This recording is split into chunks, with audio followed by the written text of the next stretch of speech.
తమిళు 28 సార్లు వచ్చా ఇక్కడికి. 82 సార్లు సోమవారాన్ని పోలవరంగా చేసుకుని సమీక్షలు చేసి పూర్తి చేయడానికి ముందుకు పోయా.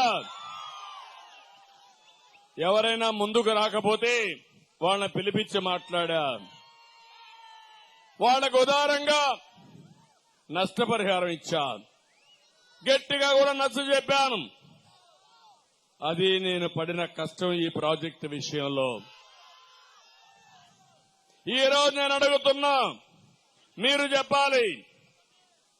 ఒక ప్రాజెక్టుని ప్రారంభించి ఆ ప్రాజెక్టు 72% పూర్తి చేసిన నేను మాజీ ముఖ్యమంత్రిని, ప్రస్తుత అపోజిషన్ లీడర్ని.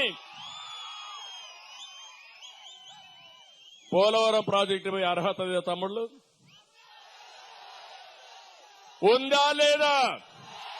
నేను పోవాలనా లేదా? మీరు చెప్పండి. వద్దంటారా మీరు? నాకు అర్హత లేదంటారా మీరు?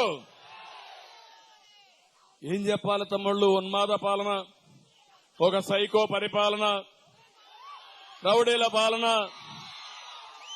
నేను అడిగాను అక్కడుండే డీఎస్పీ గారిని. నేను ముఖ్యమంత్రిని, మాజీ ముఖ్యమంత్రిని. 28 సార్లు వచ్చాను.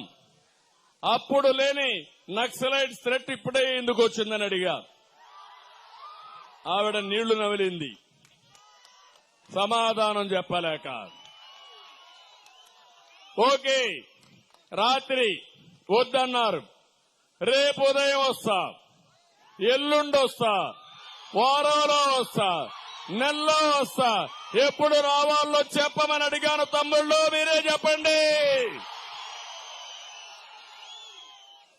ఇక్కడుండే పోలవరం వాళ్లే కాదు,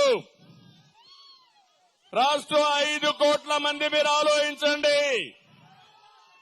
ఈ ప్రాజెక్టు మీది, దీనికి లాభం మీకు.